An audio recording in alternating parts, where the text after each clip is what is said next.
Assalamualaikum warahmatullahi wabarakatuh. Apa kabar ibu-ibu? Luar biasa sekali ya. Saya doakan semoga ibu-ibu dalam kondisi yang sehat, bersemangat, bahagia, banyak rezeki, dan disayang oleh suami. Oke, luar biasa sekali ibu-ibu. Saya ucapkan terima kasih sebelumnya pada Ibu Ketua RT yang telah memberikan kesempatan dan waktu kepada kami, sehingga kami bisa berdiri di depan ibu-ibu semuanya. Ibu-ibu, kami dari Gerakan Masyarakat Peduli Kanker Serviks, ya. Apa itu Gerakan Masyarakat Peduli Kanker Serviks? Jadi Gerakan Masyarakat Peduli Kanker Serviks itu adalah sebuah lembaga swadaya masyarakat yang bergerak untuk membantu masyarakat supaya masyarakat ini bisa mengenal apa itu kanker serviks, bisa mencegah, ya, dan akhirnya masyarakat bisa menjadi sehat, terbebas dari kanker serviks. Nah, di sini lembaga kami punya misi dan visi ibu-ibu, ya. Misi visi kita seperti apa yang diungkap oleh beliau, mantan ibu negara kita, Ibu Ani Yudhoyono, ya. Jadi kita selamatkan warga Indonesia dari serangan kanker serviks. Kemudian tujuan kami yaitu memberikan informasi pentingnya menjaga kebersihan dan kesehatan organ reproduksi, sehingga masyarakat mampu menjaga kesehatan dirinya dan terhindar dari serangan kanker serviks. Nah, dengan penyuluhan seperti inilah kami melaksanakan misi, visi, dan tujuan kami, ibu-ibu. Ya, oke, ibu-ibu. Nah, sekarang kenapa kok penyuluhan ini penting? Nah, ini ibu-ibu alasannya. Jadi sekarang ini, ya, di Indonesia, ini menurut hasil penelitian ibu-ibu, ya. Jadi menurut Yayasan Kanker Indonesia, saat ini penyakit kanker leher rahim adalah penyebab korban meninggal sedikitnya 200.000 wanita per tahun. Sebuah jumlah yang cukup banyak ibu-ibu, ya. Dan kemudian juga dikatakan oleh Dr. Jamie, spesialis kandungan dalam seminar deteksi dini kanker rahim dan payudara yang dilaksanakan di Palu, ya, pada bulan Maret tahun 2007 kemarin. Nah, ternyata dari 115 juta perempuan Indonesia, ternyata 52 jutanya itu beresiko terkena kanker serviks. Ya, seperti ini, ya. Kenapa wanita beresiko terkena kanker serviks? Oke, ibu-ibu. Yang pertama, banyak wanita kurang mengerti dan kurang memperhatikan kesehatan dan kebersihan organ kewanitaannya. Mereka terjebak di perawatan kecantikan wajah dan kecantikan tubuh, ibu-ibu. Ya, kalau untuk kecantikan wajah dan kecantikan tubuh, terus terang mungkin saat ini tidak bisa kita pungkiri, ibu-ibu, ya. Itu yang jadi nomor satu bagi ibu-ibu semuanya. Siapa sih yang nggak mau tampil cantik? Siapa sih yang nggak mau tampil seksi, ibu-ibu? Ya, semuanya pasti seperti itu. Nah, oke.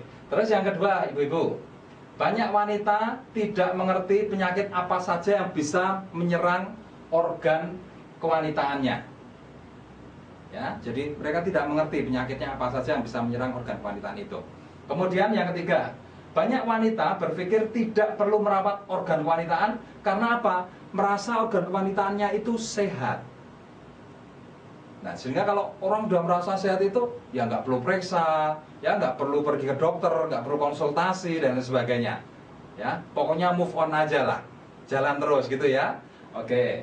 Kemudian yang keempat, ibu-ibu, banyak wanita berpikir bahwa biaya merawat organ kewanitaan itu mahal. Nah, kadang-kala ini yang menjadi salah kaprah di otak masyarakat kita. Ya, karena selalu berpikir bahwa yang namanya periksa ke dokter, ya, lab dan sebagainya untuk melihat kesehatan organ kewanitaan itu mahal. Ya, apalagi untuk beli-beli istilahnya produk, ya, untuk merawat organ kewanitaan. Mereka sudah istilahnya sudah pesimis dulu lah, ya, cenderung takut untuk keluar biaya karena merasa mahal. Padahal coba ibu bisa bayangkan, mungkin ibu pernah melihat ada tetangga ibu yang terkena penyakit kanker serviks, ya. Mungkin kalau ibu perlu bukti, ibu bisa datang ke rumah sakit, tanyakan, kalau sudah terkena penyakit kanker serviks itu biayanya berapa. Sebetulnya itu yang harus Anda takutkan, bukan posisi biaya di titik merawat, tapi bagaimana kalau saya terkena kanker serviks, itu biayanya berapa. Nah, ini yang perlu dipikirkan ibu-ibu. Ya, biaya kalau terkena itu mahal sekali. ya, mulai dari biaya pengobatannya, biaya operasinya, biaya kemoterapinya dan lain sebagainya, sampai biaya pasca operasi, pasca kemo ya, check up dan lain sebagainya, itu butuh uang terus ya, karena memang pengalaman orang yang terkena penyakit kanker serviks seperti itu ya. Oke ibu-ibu, jadi ini 4 hal yang membuat Anda itu beresiko terkena kanker serviks ya. Oke, sekarang begini ibu-ibu, sebelum kita masuk ke titik pembahasan utama yaitu mengenai kanker serviks ya. Nah ini saya ingin mengajak Anda dulu untuk mengenal jenis penyakit kanker yang bisa menyerang organ kewanitaan Anda. Ya, selama ini ibu-ibu tahu nggak bahwa yang namanya kewanitaan ini bisa ada penyakitnya ya. Nah, dan saya yakin ibu-ibu tidak tahu penyakit apa saja yang menyerang ke situ. Betul ibu-ibu ya? Oke. Nah, ini ibu-ibu ya. Ini yang namanya organ kewanitaan ibu-ibu ya. Saya kenalkan dulu, ini yang namanya vagina, ini mulut rahim, ini rahim ya, ini dinding rahim ya. Kemudian ini adalah ovarium ya, tempat untuk memproduksi telur, sel telur, bukan telur ya kayak ayam nanti ya, tempat produksi telur. Nah, penyakitnya apa saja yang bisa berkembang di sini? Yang pertama ini ibu-ibu, penyakit kanker mulut vagina ya, penyakit kanker mulut vagina. Kemudian yang kedua, penyakit kanker mulut rahim, dia menyerangnya di titik ini, di mulut rahim. Kemudian ada yang namanya mioma rahim atau yang terkenal dengan nama tumor rahim, itu nyerangnya bisa di sini, bisa di tengah ini ya. Nah, kemudian ada yang namanya kanker rahim ya, dia menyerang di dalam rahim. Kemudian yang menyerang ovarium itu sering orang bilang ya, atau dikenal oleh masyarakat dengan nama penyakit kista ya. Nah, itu yang penyakit-penyakit yang menyerang organ reproduksi Anda. Nah, ini contohnya ibu-ibu ya. Ini contoh yang namanya penyakit kanker mulut vagina. Nah, Anda bisa lihat penyakitnya menyerang di titik ujung vagina di sini. Nah, ini. Nah, ini kanker mulut vagina ibu-ibu. Kemudian ini yang namanya contoh kanker ovarium ya.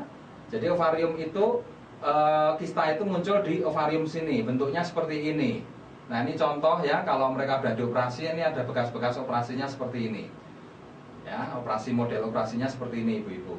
Nah, kista itu bisa gedenya seperti ini. Coba Anda bisa bayangkan. Dan resiko orang yang terkena kista dan ketika nanti dioperasi itu biasanya operasinya tidak cuma diambil kistanya, bisa jadi diambil ovariumnya, bisa kanan dan kiri. Kalau sudah seperti itu, resikonya apa? Seorang yang mengalami hal seperti ini, resikonya tidak bisa punya anak ya, atau mandul. Nah, sekarang bayangkan seorang wanita tidak bisa punya anak, itu seperti apa ibu-ibu? Tidak bisa menurunkan keturunan ya. Ibu-ibu sendiri yang bisa bayangkan, karena ibu-ibu wanita semuanya, betul kan?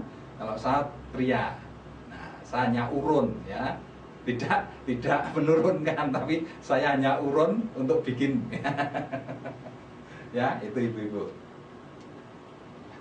Nah, ini contoh yang namanya miom rahim yang tumbuh di dinding-dinding rahim ya. Bentuknya ini berupa daging-daging yang tumbuh ya. Bentuknya kayak bakso seperti ini. Jadi hati-hati kalau ibu-ibu misalkan besok ke rumah sakit, ada teman yang sakit ya, kemudian ingin makan bakso di situ ya. Siapa tahu itu tukang baksonya beli daging miom di dalam ya, karena harganya murah ya. Daripada dibuang dibikin bakso, kan udah bentuknya udah bulat-bulat seperti ini.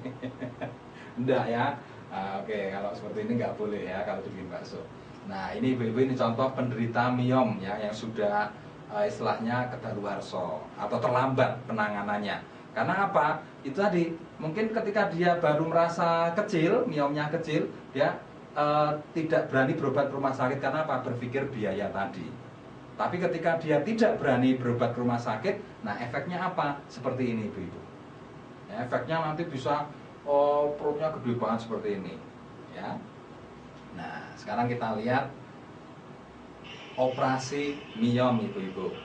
Nah, tadi yang perutnya gede banget tadi, itu kalau dioperasi dalamnya seperti ini ibu-ibu ya, dalamnya seperti ini. Anda bisa lihat ini operasinya luar biasa ini ya, dan penderitanya memang luar biasa karena sudah kayak orang mengandung itu ya, sudah berkembang selama mungkin lebih dari 5 tahun. Nah, miomnya bisa tumbuh seperti ini ya. Ini bobotnya ibu-ibu, kalau ibu-ibu mau tahu ya, ini bobotnya, ini kurang lebih sekitar 40 kilo. Bayangkan betapa menderitanya seorang wanita yang terkena penyakit seperti ini. Ya, sudah berat, resikonya, biayanya, dan yang saya belum tentu operasinya itu dijamin untuk berhasil. Jadi ada resiko nyawa ini bisa melayang. Nah, itu resiko dari penyakit seperti ini. Coba Anda lihat, ya, itu daging yang tumbuh di dalam rahim atau dinding rahim dari seorang wanita. Ngeri nggak ibu-ibu? Ngeri ya? Nah, makanya jangan sampai terkena penyakit itu. Ya, makanya inilah salah satu pentingnya penyuluhan ini ibu-ibu. Oke, kita lanjut ibu-ibu. Nah, ini contoh kanker berikutnya yang namanya kanker rahim. Ya, kanker rahim ini menyerang di dalam rahim. Nah, beda dengan miom. Kalau miom tadi bentuknya daging tumbuh, kalau kanker rahim ini berupa pembusukan, terjadi infeksi di dalam rahim dan sifatnya menyebar. Dari rahim nanti bisa menyebar sampai ke usus ya. Hasilnya seperti ini. Ini kalau dari kanker menyebar ke usus. Dan efeknya apa? Para penderita ini sudah tidak bisa apa-apa. Ya, penderitaannya bisa berjalan bertahun-tahun. Coba Anda bisa bayangkan, tidak bisa apa-apa, bertahun-tahun, rasa sakitnya luar biasa, dan biayanya juga luar biasa. Efek di keluarga seperti apa ibu-ibu? Anda bisa bayangkan sendiri kalau Anda terkena penyakit ini. Ya, oke. Berikutnya ibu-ibu.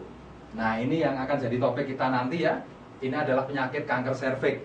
Kenapa ini jadi topik kita? Karena kanker serviks ini sekarang menjadi pembunuh nomor 1. Tidak cuma di Indonesia, di dunia ibu-ibu. Pembunuh nomor 1 wanita di dunia. Nah, kanker serviks ini menyerang di titik di titik serviks ya, yang namanya leher rahim. Jadi di sini nyerangnya. Nah, ini adalah gambar kalau ini sudah parah, biasanya ini dipotong serviksnya. Jadi ini serviks yang sudah dipotong itu seperti ini bentuknya. Ya. Nah, ini kalau yang belum parah seperti ini. Nah, ini yang sudah parah ibu-ibu. Ya. Oke. Jadi kita akan masuk ke pembahasan ini ibu-ibu ya, karena program kita dari lembaga kita ini untuk memberikan Anda penyuluhan betapa pentingnya Anda untuk mencegah kanker serviks ini. Ya. Oke. Ibu-ibu, kanker serviks itu disebabkan oleh sebuah virus yang namanya human papillomavirus. Ya, jadi bentuk virusnya seperti ini. Ini ada banyak tipenya. Ya, ada sekitar 125 sampai 145 tipe. Nah, kemudian karakter virusnya seperti apa ibu-ibu? Ini yang perlu ibu-ibu pahami sebetulnya. Jadi ketika seorang wanita itu terkena virus ini ya, itu tahun pertama, tahun kedua itu Anda tidak merasakan bahwa Anda itu terkena penyakit ini ya, terkena sebuah virus yang bisa menyebabkan kanker serviks. Itu Anda tidak terasa sama sekali. Tidak ada rasa sakit ya, tidak ada gejala-gejala yang lain. Maka penyakit ini sering dikatakan sebagai silent killer, pembunuh yang tidak terlihat. Ya, jadi Anda bisa merasakan gejalanya itu setelah menginfeksi selama kurang lebih 10 sampai 20 tahun. Nah, jadi prosesnya seperti ini ibu-ibu. Nah, awalnya dari serviks yang sehat atau leher rahim yang sehat itu bentuknya seperti ini, mulus. Ya. Nah, kemudian ketika terkena virus tadi, nah, terkena HPV, mulai terjadi peradangan ibu-ibu. Nah, ini biasanya stadium 1, itu mulai terjadi peradangan. Kemudian berkembang ya, peradangannya tambah parah. Kemudian ada terjadi mulai pembusukan pendarahan, terjadi mulai pembusukan di sini sudah mulai bau dan lain sebagainya. Nah, kemudian terakhir yang paling parah adalah seperti ini. Kalau sudah seperti ini biasanya sudah nggak bisa ditolong. Ya, karena kankernya sudah menyebar. Nah, proses ini berjalan ibu-ibu, ini selama 3 sampai 17 tahun, bahkan sampai 20 tahun. Nah, buktinya banyak. Anda tahu Titiek Puspa ya, bintang penyanyi kita yang terkenal. Nah, sekarang pada usia 70 tahun, itu baru diketahui bahwa dia terkena kanker serviks ibu-ibu. Ya, jadi mungkin virus itu menyerang ketika dia berusia 50 tahun. Virusnya itu menyerang, ya, menyerang, berkembang, dia tidak terasa. Kemudian setelah usia 70 tahun, jadi 20 tahun berikutnya, baru gejalanya kelihatan. Dan ketika diperiksakan ke dokter, ternyata apa hasilnya? Terserang kanker serviks. Nah, itu ibu-ibu yang berbahaya dari penyakit ini, yaitu tidak terlihat gejalanya sama sekali. Ya, oke. Nah, sekarang kalau sudah terkena, ya, Anda mulai terkena, itu gejala yang kelihatan yang bisa Anda lihat itu seperti apa, ibu-ibu? Ya, yang pertama, biasanya orang yang mulai terkena virus kanker serviks ini, ya, itu muncul keputihan abnormal. Jadi keputihan itu ada dua, keputihan normal dan keputihan abnormal. Kalau keputihan normal itu biasanya muncul menjelang menstruasi atau sehabis menstruasi, ketika hamil, ya, atau ketika Anda stres, kecapean, itu muncul keputihan. Tapi itu normal. Cirinya kalau normal itu biasanya cairannya cairan bening biasa. Ya, walaupun banyak tidak apa-apa, itu masih sehat, itu hanya efek reaksi dari tubuh Anda, ya, atau efek hormonal dari tubuh Anda. Tapi kalau nanti sudah muncul keputihan seperti ini, ibu-ibu, keluar cairan putih, kecoklatan, kental, dan berbau tidak sedap, kalau dipegang begini, itu lendirnya ini nggak putus. Jadi ketika Anda tarik begini, itu lendirnya nggak putus dan itu berbau, itu yang namanya keputihan abnormal. Ibu sudah harus care, harus hati-hati. Karena itu bisa jadi itu gejala yang ditunjukkan oleh tubuh bahwa ibu terkena kanker serviks atau sudah ada virus HPV yang berkembang di dalam tubuh ibu. Ya. Nah, kemudian yang kedua, sering terjadi pendarahan pada vagina. Kadang-kala muncul flek-flek. Ya. Kemudian pendarahan setelah berhubungan seks. Ya, setelah berhubungan dengan suami kok muncul pendarahan. Nah, itu juga perlu hati-hati. Kemudian rasa sakit tiap berhubungan seks. Kenapa kok sakit? Ya jelas dong, karena serviks Anda itu sudah luka, ya, sudah luka. Sehingga ketika itu kesentuh dengan alat kelamin Bapak, ya, itu mesti akan menimbulkan rasa sakit. Dan proses peradangan itu juga nanti menimbulkan rasa sakit di sekitar tempat peradangan, ya. Kayak misalkan ibu, contoh aja jerawat. Jerawat yang mau tumbuh itu awalnya itu kan medenteng, ya. Kayak ada peradangan, itu sekitar jerawat itu kan sakit rasanya, kemot gitu. Nah, mungkin seperti itu bayangannya. Ya, tapi kalau ini lebih sakit lagi karena ini sudah dalam bentuk luka. Sehingga kalau kena tersentuh setiap hubungan seks, itu rasanya sakit luar biasa. Ya. Kemudian terjadi perubahan siklus menstruasi. Ya, misal menstruasi yang lebih dari 7 hari selama 3 bulan berturut-turut atau lebih. Ya, jadi kayak contoh kayak Jupe kemarin. Ya, tahu-tahu mengalami menstruasi lebih dari 7 hari, bisa 10, bisa 15 hari, dan itu berjalan full 3 bulan.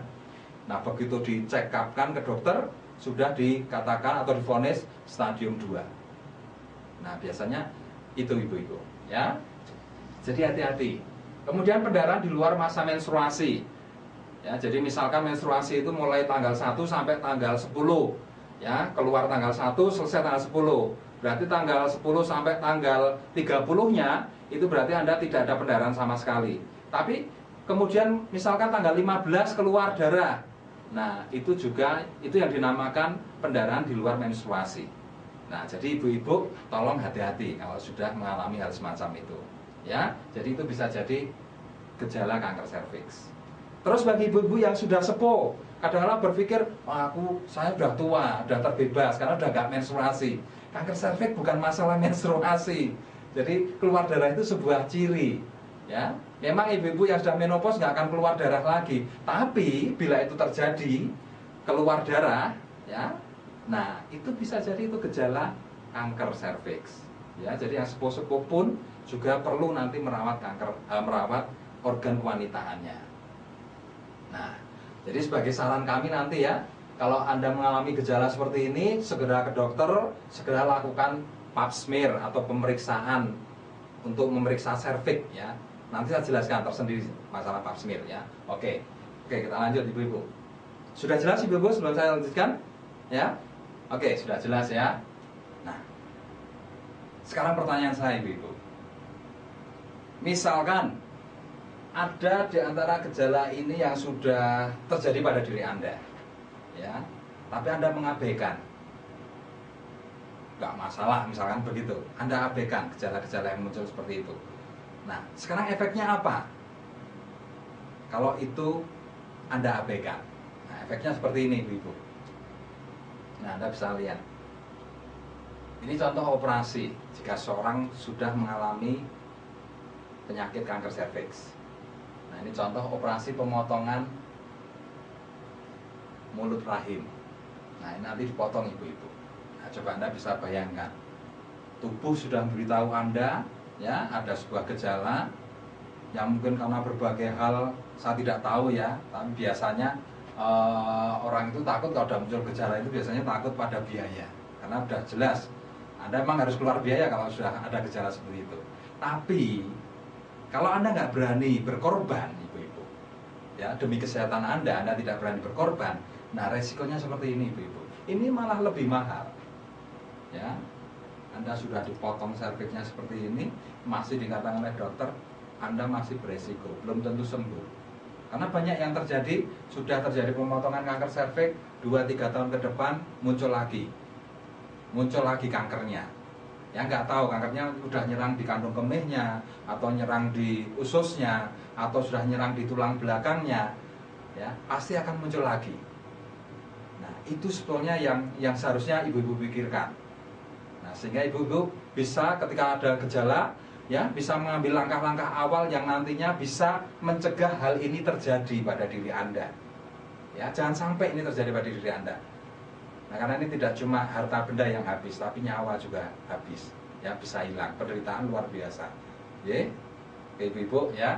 Nah, ini sekedar contoh saja, saya tidak menakut-nakuti Anda, tapi ini contoh resiko yang sebenarnya yang bisa terjadi pada diri Anda. Oke, saya lanjutkan. Nah, sekarang apa sih pemicu dari kanker serviks itu? Ya, sehingga ketika Anda dikatakan beresiko, apa pemicunya? Nah, pemicunya seperti ini, Ibu-ibu. Makan makanan yang mengandung pengawet, pewarna, pemanis, dan perasa buatan. Ya, makanan cepat saja yang sekarang tersedia itu rata-rata menggunakan seperti ini. Nah, kemudian makan sayur dan buah yang tercemar pestisida. Nah, sekarang sulit Anda mendapatkan buah atau sayur yang murni organik, itu sulit sekali. Ya, karena terus terang saja dunia pertanian itu kalau nggak ada pestisida itu sulit sekali panen sekarang ini, karena yang namanya hama penyakit itu luar biasa di dunia pertanian, ya, dan itu hancurnya hanya dengan pestisida. Nah, kemudian membersihkan kualitas dengan air yang tercemar bakteri dan jamur. Nah, nanti bisa dilihat sumur kita, air kita itu ada bakterinya atau tidak. Nah, kemudian pembalut yang mengandung klorin, berganti-ganti pasangan seksual. Nah, terus terang ibu-ibu kalau berganti-ganti pasangan seksual itu boleh atau tidak? Oke ya, tidak boleh. Ya, jangan sampai. Yang diperbolehkan apa, ibu-ibu? Ganti apa, ibu-ibu? Ya, berganti tempat itu boleh. Yang tadinya di atas tempat tidur, nah, untuk sensasi di kolong tempat tidur atau di dapur, ya, berganti-ganti tempat boleh, tapi jangan sampai berganti-ganti pasangan, ya. Oke, luar biasa. Nah, kemudian merokok itu juga memicu kanker, ya. Kemudian penyakit keputihan, ya, walaupun itu normal, kalau itu sering muncul di dalam diri Anda, nah, tolong Anda juga harus mulai care, harus mulai perhatikan bahwa itu bisa menjadi sumber penyakit kanker Anda, ya. Oke. Nah, ini contoh air yang tercemar, ibu-ibu, ya. Air kita sekarang sungai sudah full sampah.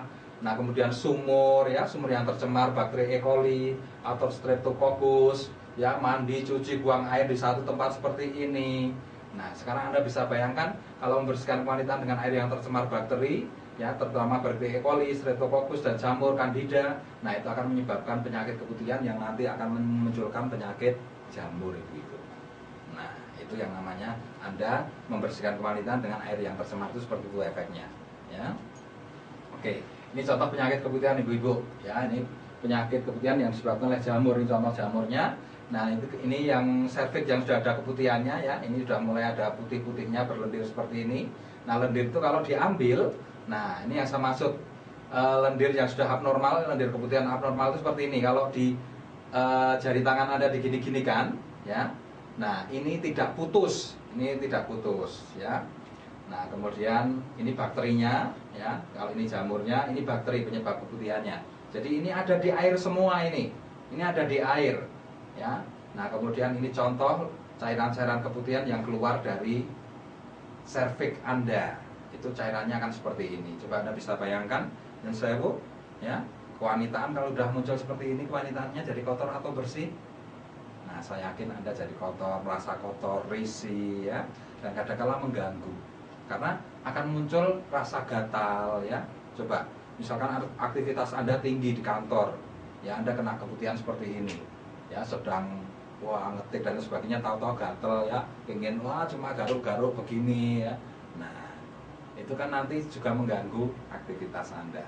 Apalagi yang sewu, ketika nanti Bapak minta, coba Anda bisa bayangkan betapa Anda merasa malu, ya, karena apa? Ya, kotor itu tadi, Ibu-ibu, ya, karena kotor, ya. Oke, tadi salah satu pemicu ada yang memakai pembalut yang mengandung klorin, ya, Ibu-ibu, ya. Jadi tadi ada salah satu pemicu kanker itu memakai pembalut yang mengandung klorin. Nah, apa sih bahayanya klorin itu, ya? Oke.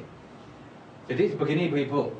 Jadi menurut EPA, Environment Protection Agency, ya, ini memperkirakan sekitar sepertiga dioksin terbentuk dalam produk kertas seperti pampers bayi, pembalut wanita, dan lain-lain. Nah, kalau ini dipakai, Ibu-ibu, itu akan menyebabkan kanker, ya. Nah, kenapa kok pembalut itu bisa mengandung dioksin, ya? Karena prosesnya seperti ini, ya. Pembalut yang harganya murah di luaran sana itu, ya. Nah, itu harganya murah.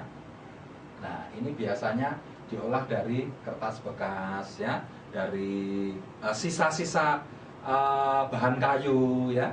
Nah, kemudian setelah diolah, dihancurin, dilembutin, kemudian diproses dengan bahan kimia. Ini diberi yang namanya zat klorin. Bahan kimianya namanya zat klorin atau pemutih. Nah, hasilnya dari warna coklat akhirnya bisa jadi putih seperti kapas seperti ini.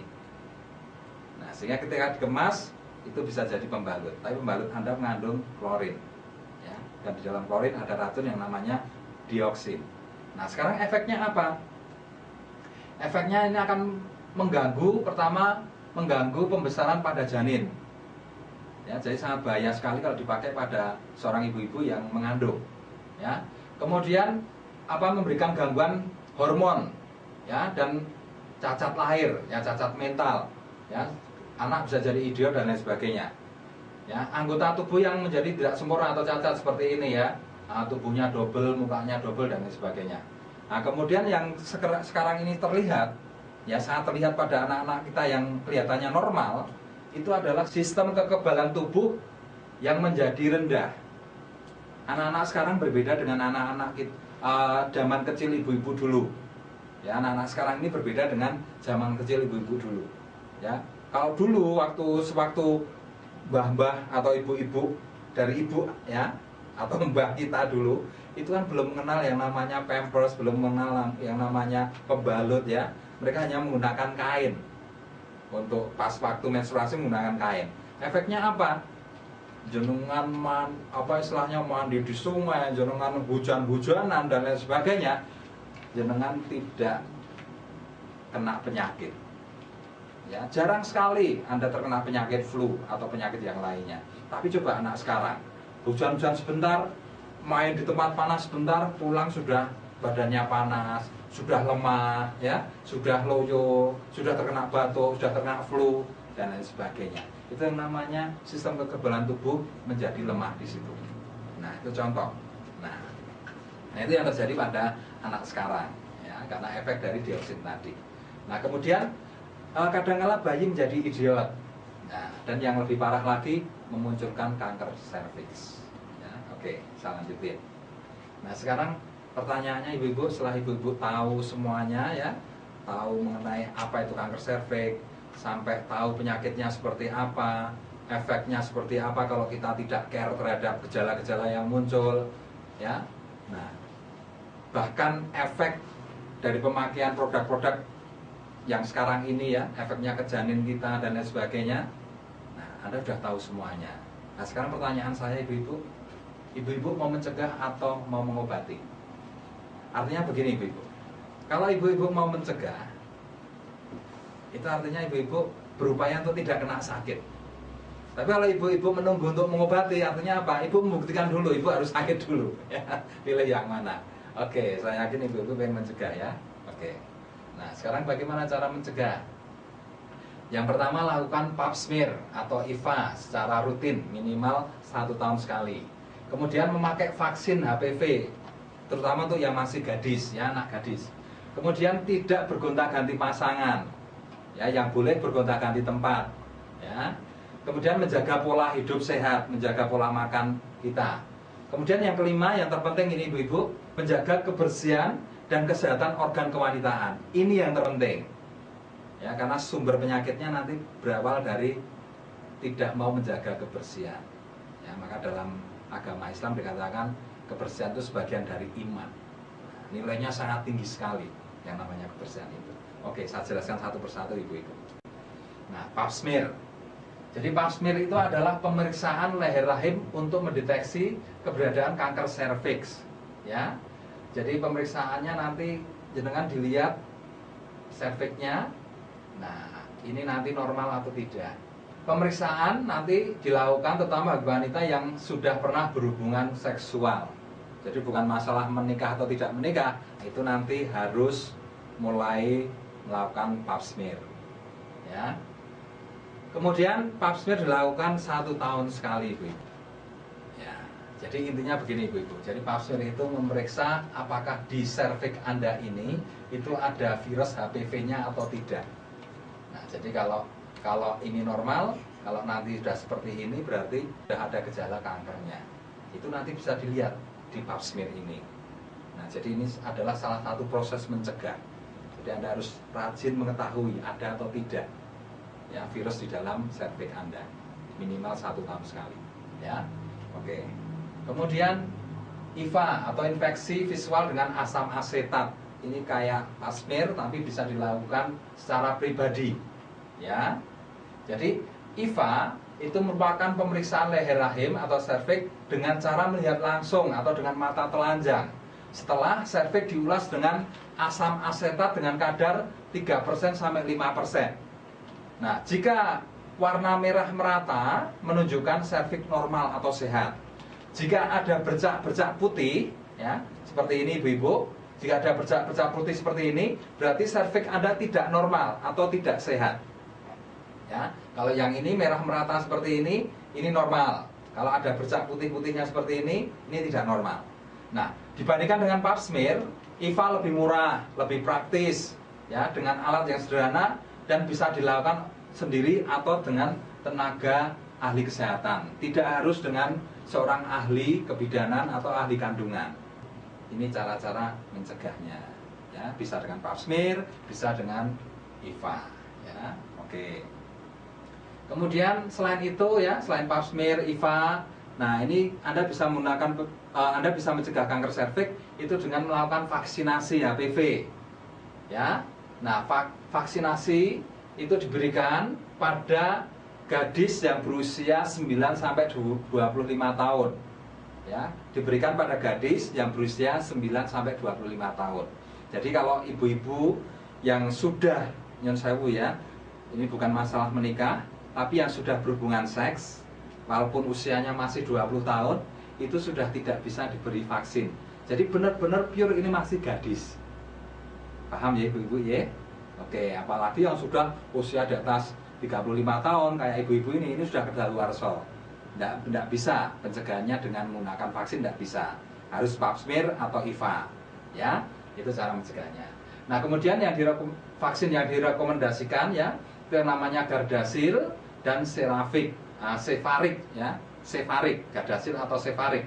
Itu yang direkomendasi oleh FDA. Ya, Organisasi Obat dan Makanan Kesehatan Dunia, FDA.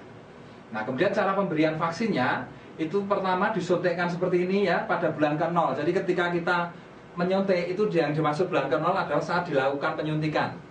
Itu yang namanya bulan ke-0. Misalkan bulan Januari seperti ini, ya Januari diberikan, itu yang dimaksud bulan ke-0. Kemudian 1 bulan berikutnya, bulan Februari, nah itu disuntik lagi, suntik yang kedua. Nah kemudian suntik yang ketiga itu diberikan 6 bulan berikutnya, ibu-ibu.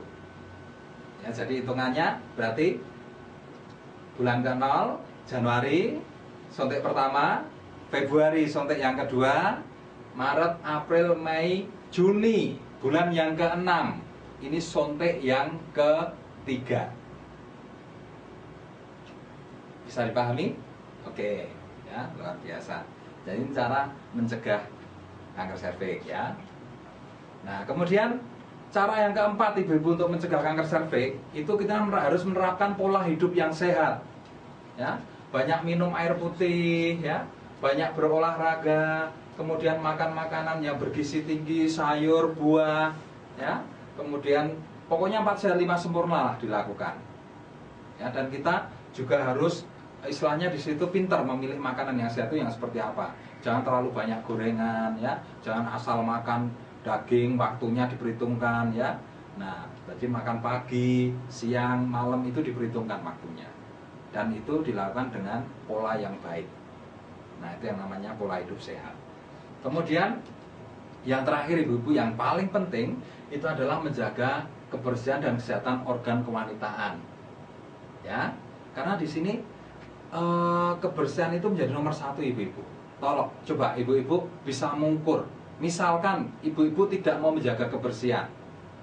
Contoh aja, ibu-ibu tidak menyapu rumah ibu-ibu, tidak mau menjaga kebersihan rumah.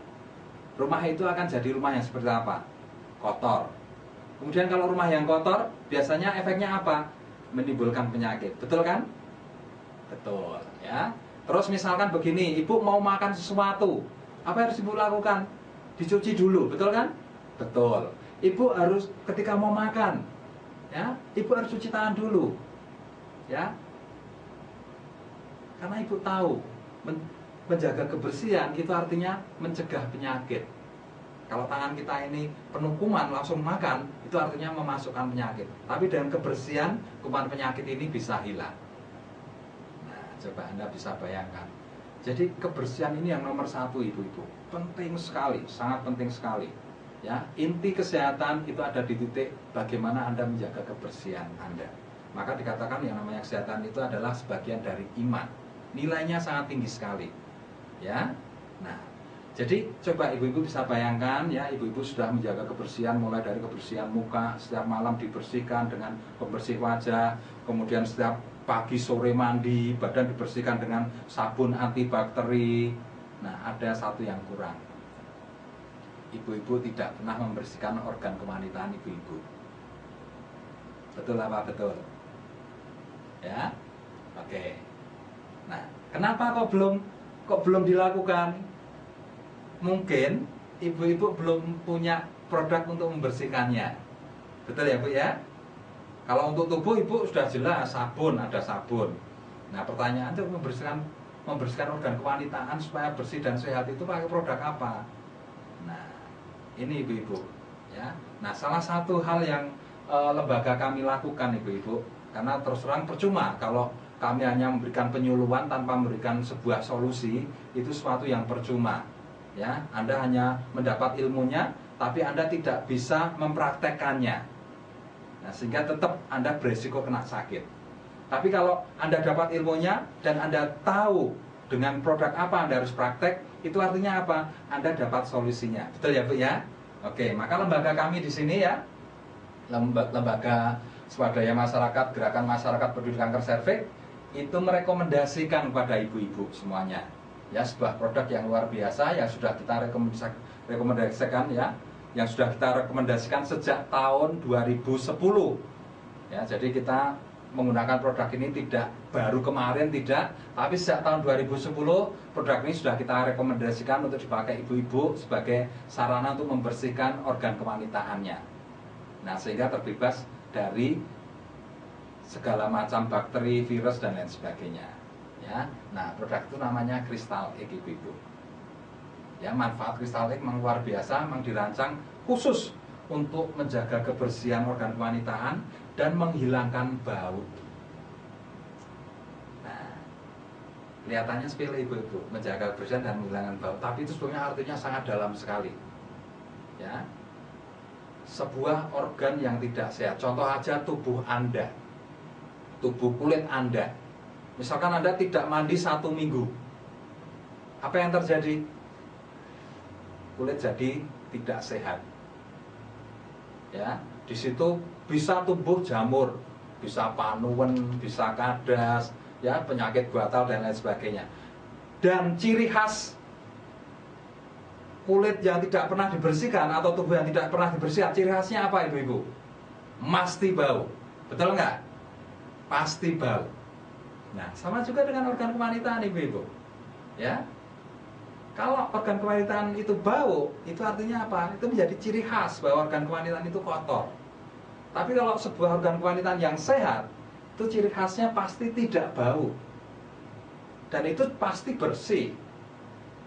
Nah, efek dari bersih dan tidak bau ini apa?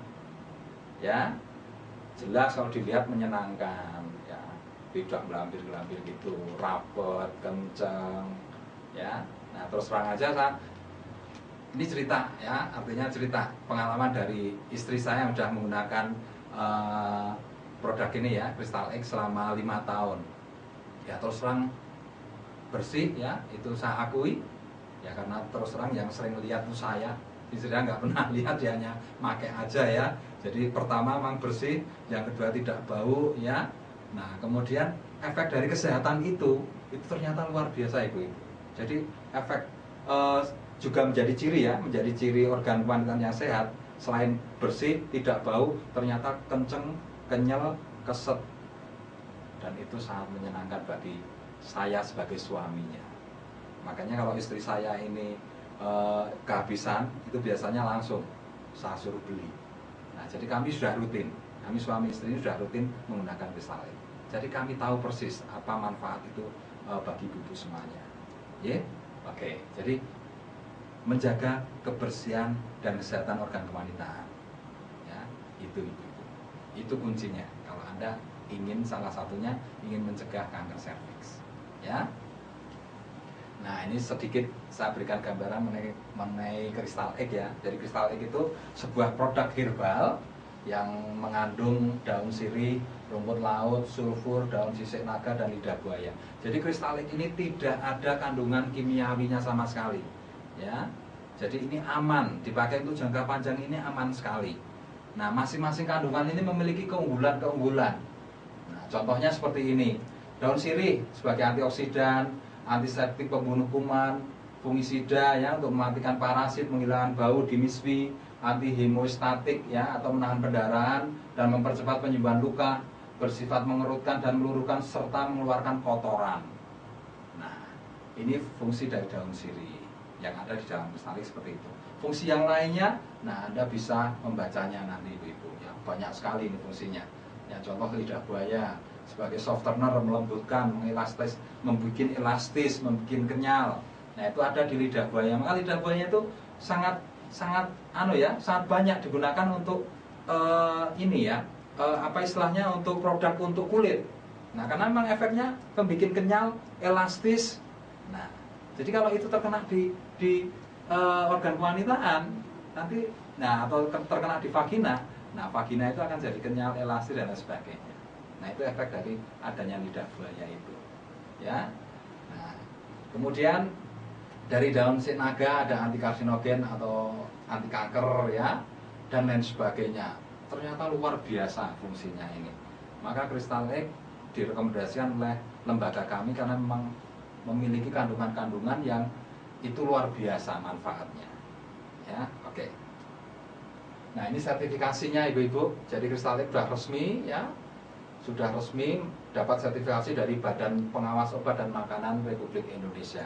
Bahkan Crystal X juga sudah diterima di luar negeri, ya, sudah diizinkan untuk beredar di luar negeri, di Korea, di seluruh negara Asia, bahkan sekarang sudah mulai masuk ke negara Eropa. Jadi secara kualitas, Crystal X ini kualitasnya internasional ibu-ibu. Jadi Anda nggak usah istilahnya nggak usah mamang atau ragu nanti, ya. Itu salah satu alasan lembaga kami merekomendasikannya. Nah, ini salah satu contohnya, ya, kesaksian Crystal X, ya. Ini contoh Ibu Ida, ini seorang bidan ibu-ibu. Ya, kebetulan ini yang kami yang menangani ya. Jadi sejak tahun 2010 dia menderita keputihan dan setiap minggu dia harus periksa ke dokter. Itu habis biaya 400.000. Dan luar biasanya dia cerita ke kami, setiap hari itu kalau ganti celana itu bisa sampai 7 kali. Tidak cuma 1 kali atau 2 kali pagi sore, dia 7 kali saking basahnya. Nah, ternyata setelah menggunakan Crystal Egg ya, dengan Crystal Egg wanitanya dibersihkan ya. Nah, di situ wanitanya jadi bersih, otomatis kuman penyakitnya jadi hilang dan beliau jadi sehat. Jadi itu efek pembersihan yang dilakukan oleh Crystal Egg. Itu bisa membantu menghilangkan kuman dan penyakit ya. Nah, ini ada lagi. Saya dulu punya keluhan kalau berhubungan sakit sekali. Saya jadi jarang berhubungan, mungkin cuma 1 bulan sekali. Kasihan ya, masih cantik kok sebulan pisan mesake. Setelah memakai Crystal Egg, berhubungan tidak sakit lagi, bahkan saya pengennya berhubungan lagi. Oke, berikutnya ibu-ibu. Ya, ini kesaksian berikutnya dari Ibu Lutfi Blitar. Setelah 2 hari memakai Crystal Egg, keluar kotoran putih-putih dari organ kewanitaan saya, dan saat berhubungan kata suami saya, selaput kewanitaan saya lebih kencang, lebih enak, dan lebih mantap. Nah, ini yang dimaksud keluar putih-putih itu terjadi pembersihan yang dilakukan oleh Crystal Egg. Sesuai dengan fungsinya ibu-ibu, Crystal Egg fungsi utamanya adalah untuk apa? Membersihkan organ kewanitaan dan menghilangkan bau. Jadi ini juga salah satu bukti. Ya, keluar putih-putih itu kotoran di dalam vagina dikeluarkan semua. Ya, oke. Nah, ini kesaksian terakhir. Ya, sebenarnya kesaksiannya banyak ya. Ini cuma saya kemas 4 aja.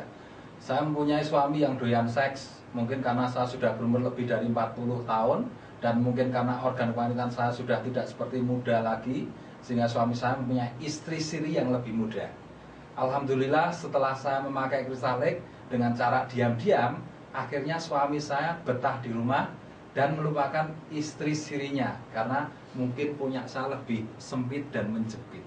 Nah, bayangkan ibu, umur 40 tahun, umur 40 tahun tidak kalah dengan istri sirinya yang umur 20 tahun kalau pakai Crystal Egg.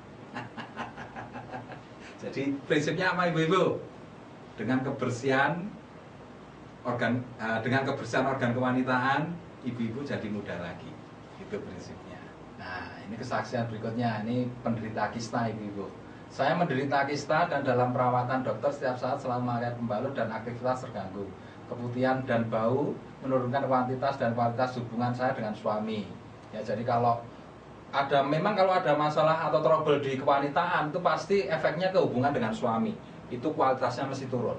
Nah, setelah pakai Crystal Egg, saya kontrol dokter karena adanya gumpalan darah yang keluar dari vagina saya. Setelah diperiksa justru dokter malah kaget. Karena apa? Kista saya hilang dan saluran organ reproduksi jadi sangat bersih. Ini, jadi sangat bersih. Nah, saya sangat bersyukur karena hubungan intim dengan suami menjadi lebih hot dan normal lagi. Luar biasa kan, Bu? Nah. Oke ya, sekarang seperti apa sih Crystal Egg itu? Kita tadi kok bicara Crystal Egg terus, tapi produknya jenengan tidak melihat toh. Nah, ini yang namanya Crystal Egg. Ini bungkusnya seperti ini. Nah, dalamnya itu seperti ini ibu-ibu. Dalamnya kayak kristal ibu-ibu, kayak kristal. Tapi kalau kena air ini larut. Nah, maka cara pakainya seperti ini ibu-ibu. Basahi Crystal Egg dulu. Jadi ini dibasahi, ya ujungnya dibasahi. Kemudian oleskan pada bibir vagina. Ya, setiap habis mandi pagi dan sore. Ya, kayak Anda lipstikan itu oleske lit. Nah, ngono kuwi. Ya, dioleskan begini, lit. Nah, dioleskan lit. Nah, jadi ngoleskannya bisa 1, 2, 3, 4 atau taruh aja di bibir vagina seperti ini ya. Kalau Anda kesulitan ngoleskan kanan kiri, taruh di bibir vagina, kemudian digini-ginikan aja, dioleskan di bibirnya ini. Nah, ini tidak dimasukkan ini ya, tapi dioleskan di bibir vaginanya. Nah, ini nanti larutannya akan merembet masuk sendiri ke dalam. Nah, dia yang akan membersihkan dinding-dinding vagina itu dari semua kotoran yang ada. Nah, itu cara pakainya. Nah, kemudian ada anak yang mengalami istilahnya keputihan dini atau trouble, ya kan dia masih perawan atau masih gadis. Nah, caranya pakai bagaimana? Nah, kalau untuk anak yang masih perawan atau gadis, caranya ini dilarutkan di air, ya, dikopiok-kopiok begini di air, mungkin sekitar 10 sampai 20 itu hitungan. Nah, kemudian airnya dipakai untuk cebok. Nah, lakukan pagi sore sampai permasalahannya itu hilang. Karena saya dulu pernah anak saya yang nomor 2 itu waktu kelas 4 SD itu mengalami keputihan dini. Cirinya apa? Cirinya itu bisa dilihat kalau Anda punya anak perempuan, nanti dilihat ya. Misalkan pagi kasih pakai celana putih, ya sore sewaktu mau mandi sore, tolong celananya diperiksa. Ada nggak garis kuning di situ? Nah, kalau itu ada, itu artinya apa? Organ kewanitaan di putri jenengan itu sudah kotor, kayak yang dialami oleh anak saya. Itu saya kasih kristal egg ini ya, dengan dibasuh, dicebokin pakai air kristal egg, itu hanya butuh waktu 1 minggu dan sudah sembuh. Sampai sekarang nggak kambuh lagi. Ya, kalau sekarang pemakaiannya seminggu sekali anak saya itu. Ya, oke. Terus untuk dosis pakainya ibu-ibu, ya. Dosis pertama, bulan pertama, ini kristal egg ini bisa dipakai sehari 2 kali. Ya, jadi selama 1 bulan pertama jenengan pakai full sehari 2 kali, pagi sore selama 30 hari. Nah, kemudian bulan kedua Anda bisa kurangi, ya, karena udah bersih ya, kewanitaan udah bersih, Anda bisa kurangi pemakaiannya. Jadi sehari sekali aja, mau pagi atau mau sore atau menjelang tidur, terserah panjenengan. Sehari sekali sudah cukup. Nah, itu selama 1 bulan juga. Nah, kalau dengan 1 kali pemakaian kewanitaan jenengan sudah masih tetap terjaga kebersihannya, nah itu bisa dipakai, sekarang bisa diperpanjang lagi pemakaiannya jadi seminggu 2 kali atau per 2 hari sekali, ya, per 2 hari sekali pakai kristal egg-nya ini. Nah, sehingga dengan pola seperti itu Anda bisa pakai kristal egg ini bisa 10 sampai 12 bulan. Jadi satu produk ini bisa untuk 10 sampai 12 bulan menjaga kebersihan organ kewanitaan Anda. Itu luar biasa Bapak Ibu. Dan ibu-ibu perlu ketahui, ya, kadangkala karena kristal egg ini di dalamnya ini mengandung klorofil dari tumbuhan ya. Jadi mulai dari lidah buaya, ada rumput laut, ada klorofil dari daun sirih. Nah, kadangkala ketika awal pemakaian, kadangkala klorofil ini menempel ya, kadangkala menempel di kewanitaan, kadangkala nanti ada bekasnya di celana ya, nanti kadangkala ada muncul tempelan-tempelan warna hijau. Itu karena efek dari klorofilnya saja ya, jadi nggak apa-apa kalau nanti muncul seperti itu. Dan kemudian nanti kalau Anda pakai ya, setelah pakai ini proses pembersihannya, nah ini contohnya seperti ini ya. Jadi kalau kita pakai di vagina yang seperti ini kotor ya, contoh vagina kotor. Nah, ini akan keluar kotoran-kotoran kayak tisu-tisu basah. Ya, itu proses pembersihannya seperti itu. Jadi jangan terkejut atau jangan takut kalau nanti keluar seperti ini. Itu akan terjadi. Itu proses pembersihannya. Terus kadangkala juga akan terjadi seperti ini. Ya, kalau Anda punya penyakit atau apa, kadangkala itu akan terjadi keluar gumpalan-gumpalan. Ya. Nah, itu kadangkala gumpalan darah kotornya atau gumpalan penyakit-penyakit yang itu menempel di dinding-dinding vagina Anda. Nah, ini yang sering terjadi seperti ini. Jadi nggak usah takut, ya. Itu. Nah, kemudian saya yakin bagi ibu-ibu yang tertarik, hal yang utama ya pasti nanti ditanyakan itu biasanya masalah harga. Nah, kita terbuka aja ibu-ibu, ya. Bagi Anda yang mau kredit, harganya 350.000. Nanti awal pengambilan ibu-ibu bisa bayar 150.000 lagi, ya, kemudian bulan berikutnya 100.000, bulan berikutnya 100.000, jadi bisa dikredit selama 3 bulan. Kalau cash harganya 300.000. Ya, mungkin ada yang berpikir, wah kok mahal. Coba ibu bayangkan, 300.000 ibu bisa untuk perawatan selama 1 tahun. Istilahnya membersihkan organ kewanitaan Anda dari virus, bakteri, dan berbagai macam penyakit organ kewanitaan. Nah, Anda bisa berhitung sendiri, 300.000 dibagi 1 tahun itu dapatnya berapa. Ya, masalah ini murah atau mahal itu memang tergantung dari sudut mana panjenengan melihatnya. Nah, Oke Ibu-ibu, jadi harganya seperti itu ya. Nah kemudian ketika nanti Anda pakai ya, Anda nggak usah khawatir ya, Anda bisa lakukan konsultasi apapun yang terjadi, Anda bisa lakukan konsultasi ke saya. Silakan catat nomor teleponnya. Kalau Anda mau konsultasi ke saya, Anda bisa konsultasi langsung ke Ibu Wahyuni Widayati, ini istri saya, yang juga menjadi pemakai juga, ya beliau juga penyuluh kanker serviks. Jadi Anda nggak usah ragu, nggak usah takut. Misalkan kok baru pakai 3 hari, kok keluar sesuatu ya, nah segera konsultasikan. Nah nanti akan kami lihat ya, nanti anda akan mendapatkan jawabannya. Jadi Anda tetap mendapatkan pengawasan dari kami nanti. Oke Ibu-ibu, itu yang bisa saya berikan Ibu-ibu ya. Jadi intinya untuk bisa mencegah supaya Anda terhindar dari kanker serviks ya, Anda cukup menjaga kesehatan, kebersihan organ kewanitaan Anda. Dan sekali lagi, produk Kristalik ini yang direkomendasikan oleh Lembaga Gerakan Masyarakat Peduli Kanker Serviks, karena sudah teruji dan sudah banyak sekali yang memakai dan merasakan manfaatnya. Jadi itu saja dari saya, semoga apa yang saya berikan ini bermanfaat bagi ibu semuanya. Terima kasih. Demikian dari saya. Assalamualaikum warahmatullahi wabarakatuh.